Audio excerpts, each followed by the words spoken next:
So a while ago I was working on my portfolio and I wanted to add some cookies to it. So very simply I just went down to a local market where they have a great bakery, saw some cookies and brought them back to the studio that I wanted to kind of play with.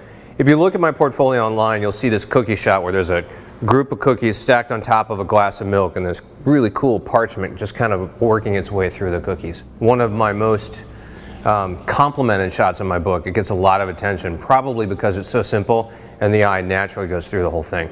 So today we want to recreate something similar. I don't want to create the exact same shot, but I do want to shoot more cookies. Again, I'm going and I'm just buying store-bought cookies, not having them made, not working with a food stylist, just doing what's available to me. And I want to create a feel of that cookie shot, but have it look very different. That way both of these images could live in my portfolio in different places or even side by side, and it's not going to feel as if I'm repeating myself, because I want to give whoever's looking at my portfolio, whether it's an art buyer, potential client, whoever it is, I want them to understand that I can shoot things in a variety of ways. I can take the same subject matter and give it a very different feeling. So I'm starting with my 5D Mark III. I've got my 100mm macro lens on here so I can get in fairly tight. It's going to give me the ability to kind of play with exactly how close or how far I want to pull back. I've also got my Lee filter system on here.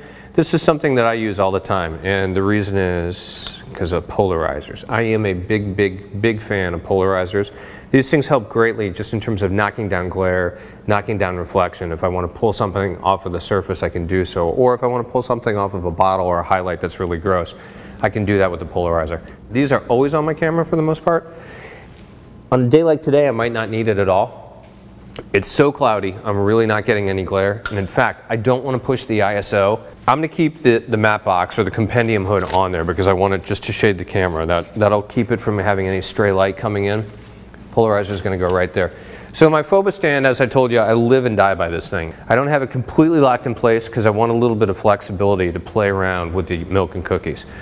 So what I decided to do was pull one of my backgrounds, just this kind of white, muddy-ish old surface. We are shooting tethered with our Tether Tools cable going into my laptop, and then I've got my ISO monitor. So I plugged my laptop into the monitor so I can see it a little bit bigger. On location, I'll just wind up using the monitor that is on the laptop that's built in, but in the studio it's nice to be able to have the big ISO to really take a look at and look at color rendition better.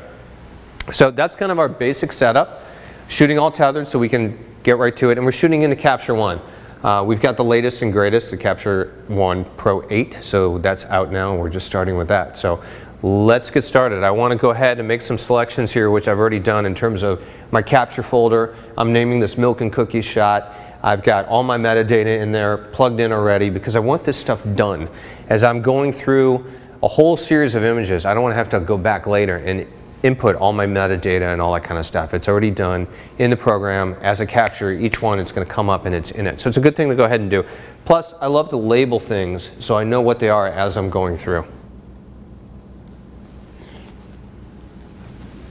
So first and foremost, I shoot almost everything to a specific crop. There are two crop sizes that I run when I'm doing any kind of portfolio stuff because my portfolio is 11 by 14 vertical, which means I'm either going to be shooting an 11 by 14 vertical shot or I'm going to be shooting a 14 by 22 horizontal shot. I always keep that in mind. I've got that plugged in. And the reason I do that is because 35mm sensors are going to show you something larger, longer than 11 by 14 crop. If I'm capturing all that information, I'm going to wind up wasting something when I go to crop it down to 11 by 14, or if I print it full frame, I'm going to have some dead space on the sides, which I really don't want. For me personally, my portfolio is all image, 11 by 14, full bleed, lots and lots of image. I don't want to waste any area. So as a result, I'm always shooting with an 11 by 14 crop if I'm going vertical rather, and I shoot with a 14 by 22 if I'm going horizontal. And I kind of think about these things beforehand. So first thing I want to do is just kind of figure this set out a little bit. That's my very first grab at it. It's definitely a little washed out, and it doesn't quite hold the interest for me that I want. So I'm going to make a couple of adjustments. Ooh, that's kind of cool. Getting some rings from the milk bottle, and I think I like that. I'm going to play off of that, see if I can't get that to show up a little bit, and maybe bring these guys back. Whoop.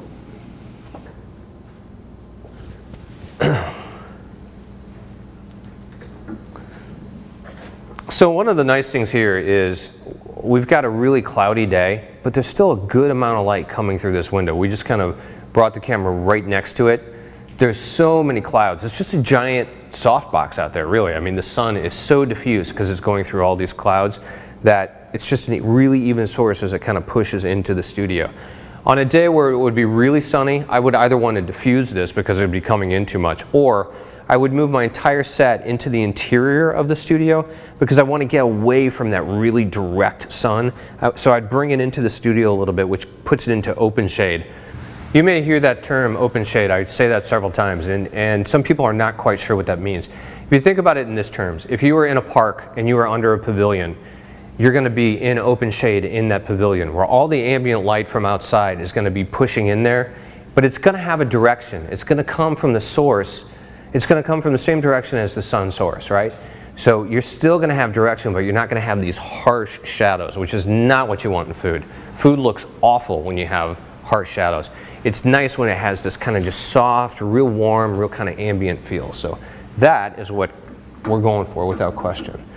So we're going to make a couple of adjustments here and see what we get. And again, I'm using this Vanguard ball head, which I'm not quite familiar with, but that's fine. Because it never hurts to try new stuff out.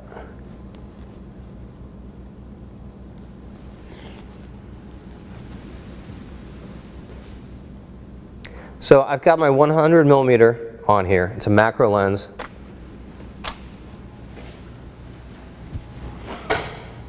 And I'm totally blowing out. I want to bring some of this down a little bit.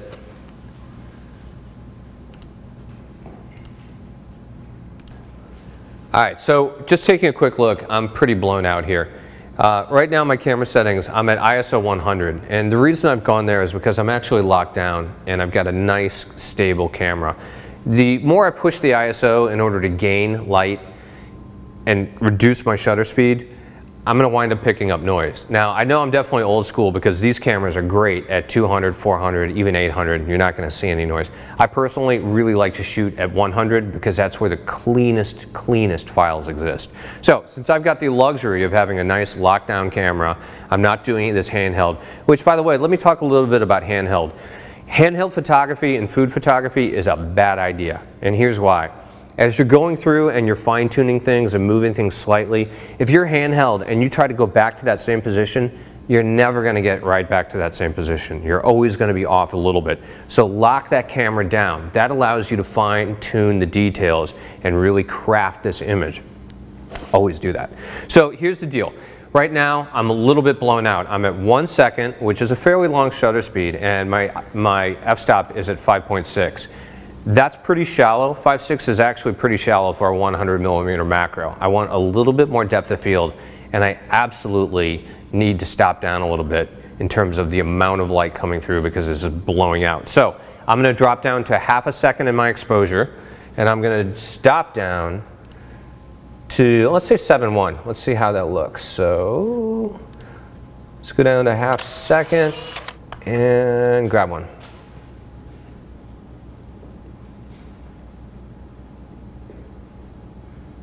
Better. The exposure is starting to get right where I want it to be. Not in love with the composition yet. Don't see enough of the cookies. Kind of want to make this a little bit better. So I'm going to get in here and I'm going to kind of fine tune this. So one of the things I'm seeing as I look at this, I've got a lot of dead space here, which is just, I'm not loving. It does kind of give me that sense of environment. I'm seeing the wood. I'm seeing the nice old cooling rack, which is great, and that milk bottle. The milk bottle's in there a little too far.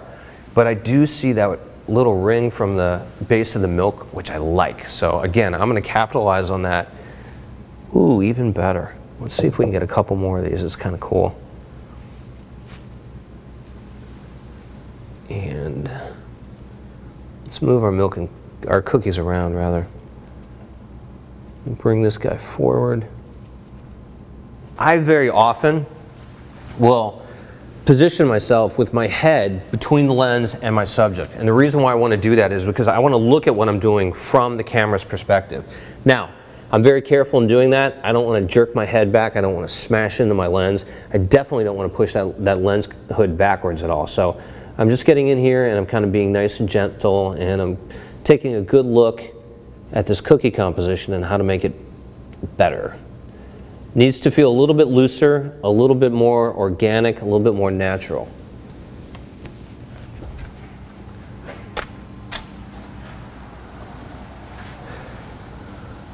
Already much better. I think I can bring this whole thing in a little bit. I might want to play with my crop and pull out a little bit. Let's see what I have. So again, you can see right now I've got space that I'm missing on both the top and the bottom because I'm cropping it out. If I were to shoot full frame like that, it's giving me extra space that just isn't going to fit into my 11x14 crop. So I'm putting that crop on intentionally because I want to see what that looks like and only work with that 11x14 because that's my hero final image. So immediately I'm seeing a couple things I want to do. I like what's going on down here. This is nice and soft. The cookie, however, the main part of the cookie is not quite tack sharp, so I've got to bring that in. And I want to get a little bit more interest going on in the background. I really like the shadow and kind of what's going on there. I'm going to create a couple more of those shadows. So first and foremost, let's tighten up the focus on the cookie and have it where it should be. I'm going to push this in ever so slightly. The other thing I often do is I position my hand on something that I'm going to move, and I bring my eye back to the viewfinder, and I look through the viewfinder as I'm moving it. Gives me the ability to fine-tune and see exactly what I want to do.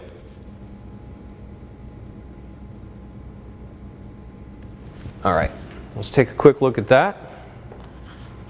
Just for composition, and then we're going to work on some of the lighting. When I look at this, the eye is kind of moving fairly nicely through here, but it's not exactly where I want. I want to take this over to the edge a little bit more. Again, the viewer's eye is going to pull through the entire thing. It's going to move back around. I got to get some interest up here in order to push the viewer's eye back down, because now it's going up here and it's kind of getting lost. So if I can create some shadow, a little bit of shape up there, it's going to naturally push the viewer's eye back down into the scene where it's going to land on here. The other thing I want to do, I kind of like that little bit of crumb.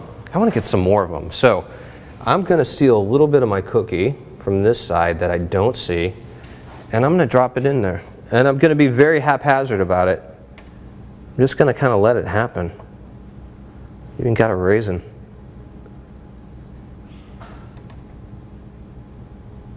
Maybe too much. I can always pull it back. Just want to get a little of it going. All right, so let's do a couple things. Cards. I use black cards all the time. These are great in order to cast a little bit of shadow. Card and a clamp. That's all I need. And in doing something like this, I can create a little bit of pooling of light, or pooling of shadow rather, in the background. Okay, that is already in. And I know I need a bigger card, so I'm going to switch to something larger. It's a little black card. You just stick a little pony clamp on it and bring it in there, and it's going to help me cut down the light and give a little definition. It's just that little bit of white that's kind of filling in up there. Now we've brought a little bit of tone, and it's already starting to bring the eye, as your eye comes up into this milk, it's starting to push it back, coming down back into the cookies, which is good. So I'm just going to add another card in order to help increase that.